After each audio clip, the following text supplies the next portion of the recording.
Good afternoon, students.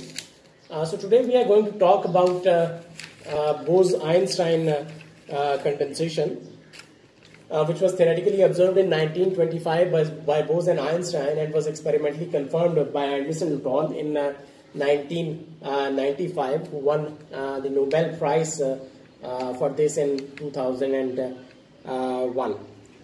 So before going into the details of Bose-Einstein condensation, let's remind ourselves about the basic idea of Bose-Einstein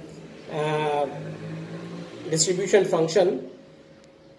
That if we recall the Bose-Einstein distribution function, which is equals to 1 over exponential beta e minus mu minus 1, and if we plot this distribution function which shows the occupation of bosons as a function of energies at some fixed values of the chemical potential and at a certain temperature, you will get a curve like this, and you will see that this curve will change its behavior drastically when the temperature of the system is decreased at some fixed values of the chemical potential. That is, at high enough temperatures, we have a lot of occupation at high energies, and we have more than one particle per level.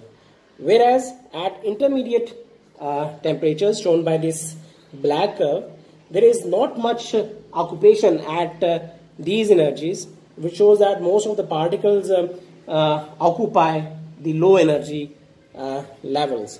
And similarly, at low enough temperatures, you can't see any occupation at all, because all being pushed close to their divergence at energies equal to the chemical potential, and all the particles have been shifted to the low energy state, which is shown by this dashed line. So whenever you find a divergence in any physical quantity, it always gives an idea that there is some kind of phase transition which is involved in this system. So the question is that can we actually start, can we lower the temperature enough that all the atoms fall into the ground state and form a Bose condensate? That is, can we actually start with an ideal gas and get it to low enough T that it undergoes this quantum condensation, and it is not allowed to a normal condensation, because when you take a normal gas and when you cool it down, it will condense normally. That is, it's just gonna liquefy, and that is not what you want. That is, what you want is that you need to keep this as a gas, and all of a sudden Bose-Einstein condensation is formed at low enough T. And this is very unusual and very challenging to confirm experimentally. But in 1925, with the advancement of experimental techniques such as the laser cooling and atom trapping, Anderson et al. Were able to confirm the idea of this Bose-Einstein condensation experimentally. So let's move forward and focus on the low temperature occupation of the ground state as encoded in the Bose-Einstein occupation function. That is, the ground state at low enough temperatures, the Bose-Einstein distribution function will be equal to n naught, where we say that n naught should be a very large number based on our intuition that all the bosons will be present at the ground state. So it means that if this is a large number, which implies that this denominator should be a very small number, and which is correct if the exponential e minus mu is nearly equal to 1, or we can say that e minus mu over kBt is very, very small. So it means that in order to have this denominator very small number, we have to apply a Taylor series since this is a very small number, and we have to keep just the first two terms, which will be equal to 1 plus E naught minus mu over kBt, where E naught is the energy of the ground state. So similarly, putting this value of exponential beta E minus mu in this expression, we will be left with kBt over E naught minus mu, or we can also write it as that mu is equals to E naught minus kBt over N naught. That is, the chemical potential is equals to the ground state energy minus this difference which depends on temperature. And we know that since this N naught is a very large number, so it means that when T approaches 0, this mu naught should approach E naught from below. So here our basic idea or basic picture is that as the temperature is lowered, all bosons pile up in the ground state. And let's say we have n bosons with spin 0, then we can use this formula to find out the total number of bosons, which will be equal to integral of the density of states into the Bose-Einstein distribution function, where this density of states is the same as degenerate Fermi gas, but divided by 2, since there is no spin degeneracy involved in this case. Whereas if we look at the other term, which is the Bose-Einstein distribution function at some energy E and at low enough temperatures, we know that as we discussed in the start of this lecture, that this function diverges at low enough temperatures. It means that this integral cannot be solved easily, because there is something which is diverging, and that is the Bose-Einstein distribution function. So what we can do here is to solve this integral is that is, we can use an idea that we can break this integral into two separate terms. That is, we can keep the dangerous term which is blowing up or diverging at low temperatures, and we can keep another term. So let's break this number of bosons in to the number n naught, which is the number of bosons in the ground state, which may be a very large number, plus the number of bosons which are present in the excited state. And we know that at low enough temperature, this n naught will be a very large number. So this was the dangerous term which is present in this Bose-Einstein distribution function. So it means that we can keep it separate as n naught. N naught can be any number, but this will be a very large number, plus another number which is the number of bosons in the excited state. So we can solve this integral easily. Now let us be explicit about integrating separately the ground state and the excited state. So the total number of bosons is equal to the number of bosons in the ground state plus the number of bosons in the excited state, which will be given by this integral into d of E into n of E. Now we can solve this integral, because the part that was diverging in this Bose-Einstein distribution function have been separated out and is now present in this n naught. So now putting the value of the density of states and the Bose-Einstein distribution function, we will get this term.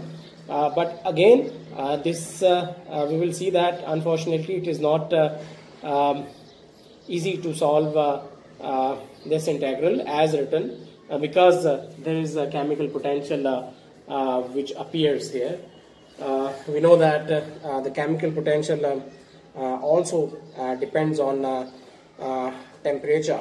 But what we can do here is that we can be a little more crude, and let's take mu is equals to 0 at low enough temperature. This is not a ridiculous approximation, because this can be partly justified by trying different values of mu and checking that the value of this integral doesn't change much compared with mu is equals to 0. So it means that mu is equal to 0 can be a good approximation here. So let's put mu is equal to 0 here in this term, and you will get the number of bosons in the excited state equal to the G naught times V into e power half over exponential beta E, since mu is equal to 0 now, minus 1.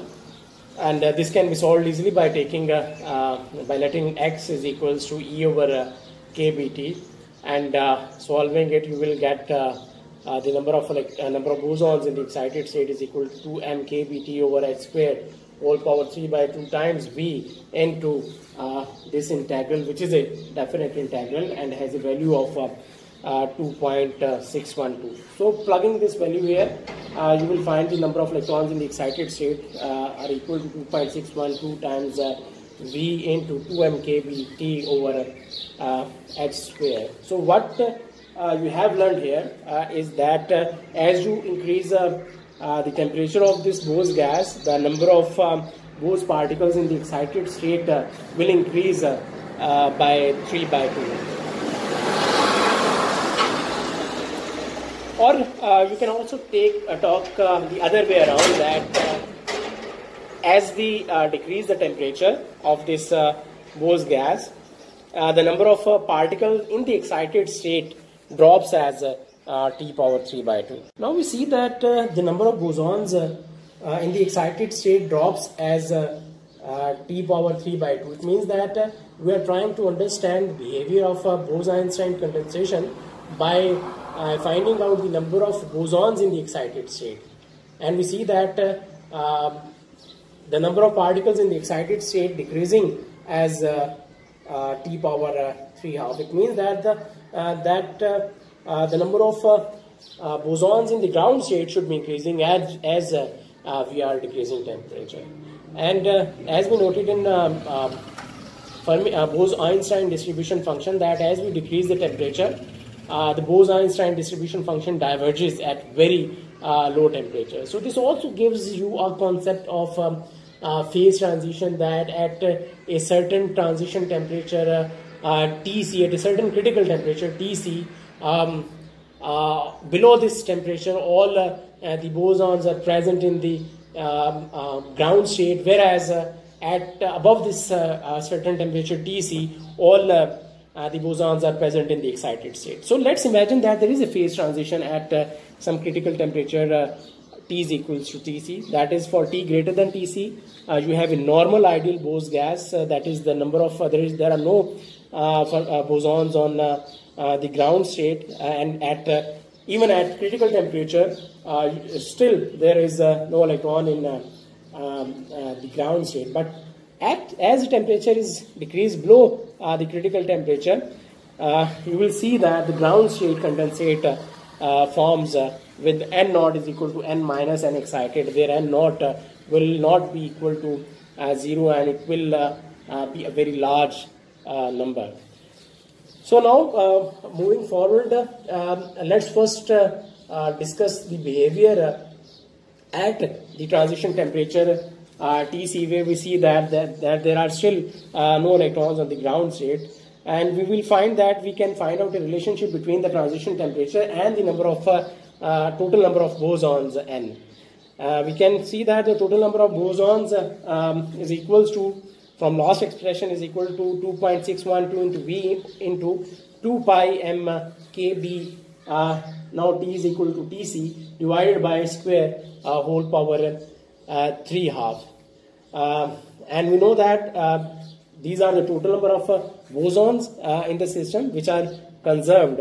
So we can say that all the particles are in the excited state even at transition temperature T is equals to Tc. Since the total number of bosons are conserved, so we can write it as n naught is equal to n minus n excited for T less than Tc. So putting the value of n at Tc, which we found in last expression, and putting the value of number of bosons in the excited state, you will get these terms, and you can separate out the constant terms along, and you can also separate out the temperature dependence here. So you will get here Tc power 3 by 2 minus T power 3 by 2, or you can here multiply, divide by Tc to reach this expression, which will be equal to this number times 1 minus T by Tc power 3 by 2. And we can note here is that this prefactor is very familiar to us, which is known as the quantum concentration. So it means that in this case at T is equal to Tc, this is the quantum concentration at the transition temperature, which is also equal to 1 over lambda power 1 over lambda cube. So from here, putting the value, substituting this expression equal to the quantum concentration, we can find out the number density of bosons in the ground state, which will be equal to 2.612 times the quantum concentration into 1 minus T by Tc power 3 by 2, which shows that as the temperature is decreasing and approaching towards zero, this number, that is the ratio n naught over nq, is equals to 2.612. Now let's plot the ratio of number density in the ground state to the quantum concentration as a function of T by Tc. You will get a curve like this, where you can see that at temperature T greater than Tc, the number density in the ground state is 0 up to a certain value, which is a temperature which is the transition temperature Tc, and at transition temperature Tc the condensate starts to form, and the number density in the ground state grows as T power 3 by 2. So this is Bose-Einstein condensation that was theoretically calculated in 1925 by Bose and Einstein, and was experimentally confirmed by Anderson et al. In 1995. So it took almost 70 to 80 years to confirm the idea of Bose-Einstein condensation. So that's all for today. Thank you.